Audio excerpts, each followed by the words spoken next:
You want to study hard, stay focused for hours, but 10 minutes in, you're scrolling through YouTube, Quora, or TikTok again? Trust me, you're not alone. The good news is, it doesn't have to be a constant battle. I've been studying 12 to 14 hours a day for over a month now, prepping for this huge exam, and you know what? I'm still alive. More importantly, I'm not a study zombie. How? Well, I've picked up a few tricks along the way, and in this video, I'm going to share my secrets with you. So, if you're ready to unlock your study superpower and conquer those study sessions, stick around. Let's be honest, the biggest distraction? Your phone. That little rectangle of temptation is engineered to steal your attention. And let's face it, most of us have the self-control of a squirrel in a nut factory. I know I do. That's why I go full-on drastic. I lock my phone away. And I mean locked away, like in a cupboard, out of sight, out of mind. I know it sounds extreme, but trust me, the freedom is incredible. Suddenly, those phantom vibrations disappear, the urge to check Instagram evaporates, and I can actually hear my own thoughts again. Now, I know some of you might be thinking, but Ali, I need my phone for studying. And you know what? Fair enough. But there's a difference between needing and wanting. For actual studying, I use my laptop. And before you ask, no, it's not a free-for-all on the internet. I use website blockers and app limits to keep myself in check. The point is, create that separation. Break free from its grasp and you'll be amazed at how much more you can achieve. Okay, this one might sound a bit out there, but hear me out. Whether you're crying or smiling, you still gotta study. So why not choose to smile while doing it? I know, easier said than done when you're staring down the barrel of a mountain of coursework. But trust me, your mindset matters. Here's my little trick. Before I even open a book, I put on a song that instantly lifts my mood. For me, it's Love You Zindagi. It's like sunshine in audio form. Find your song, the one that makes you want to dance, even if it's just a little wiggle in your chair. Because here's the thing, studying is hard enough without adding a layer of misery on top. So put on your happy face, blast that music, and let's do this. Okay, this one might sound a bit weird, but bear with me. One of the things that helps me stay focused is pretending I'm actually filming a YouTube video, like I'm one of those aesthetic study vloggers. Imagine this. You set up your study space all neat and organized, maybe even light a fancy candle for that extra touch. You hit record on your imaginary camera and suddenly you're on. You sit up straighter, you engage with the material more, you even find yourself speaking your thoughts out loud, explaining concepts as if you have an audience hanging on your every word. Embrace the silliness, step into your study vlogger persona, and watch your focus soar. Chapter 4. Take notes. Review daily. This one is a classic for a reason. Taking notes while learning is like building a mental scaffold for the information.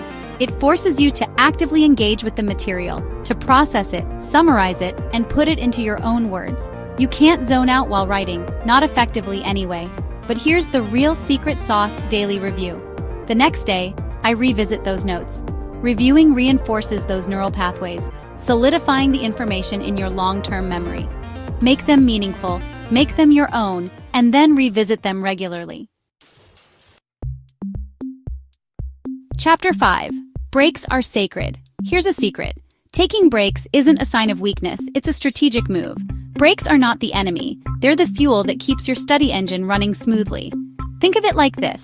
You wouldn't expect a car to run non-stop without refueling, would you? Your brain is the same way. It needs time to recharge, reset, and come back stronger. So when I feel that familiar wave of fatigue washing over me, I don't fight it, I embrace it. I take a break, and I don't mean just scrolling through my phone. Remember, that thing is locked away. I mean a proper break, a nap if my body is screaming for it. Some stretches to get the blood flowing. The point is, listen to your body and give it what it needs. Short, focused bursts of study interspersed with strategic breaks are far more effective than hours of draining, unproductive slogging. Chapter 6.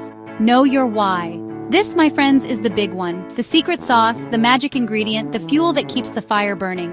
When the going gets tough, and believe me, it will get tough, your why is what will keep you going. It's the reason behind the hours of studying, the late nights, the sacrifices. It's the driving force that propels you forward when you'd rather be doing anything else. For me, my why is deeply personal. It's my parents. I want to make them proud, to give them a life of comfort and security.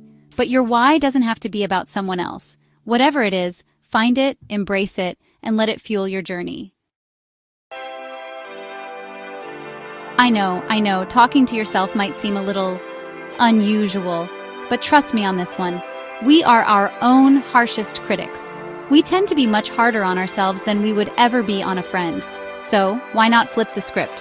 Why not become our own biggest cheerleaders? I literally catch myself saying things out loud like, "You're doing great, you've got this. Don't worry, you'll figure it out." It might sound silly, but those little pep talks make a world of difference.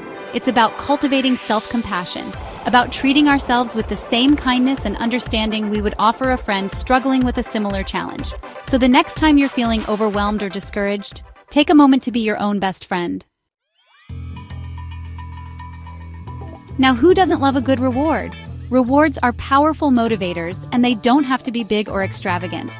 It's about celebrating the small victories, acknowledging your progress, and giving yourself permission to enjoy the fruits of your labor.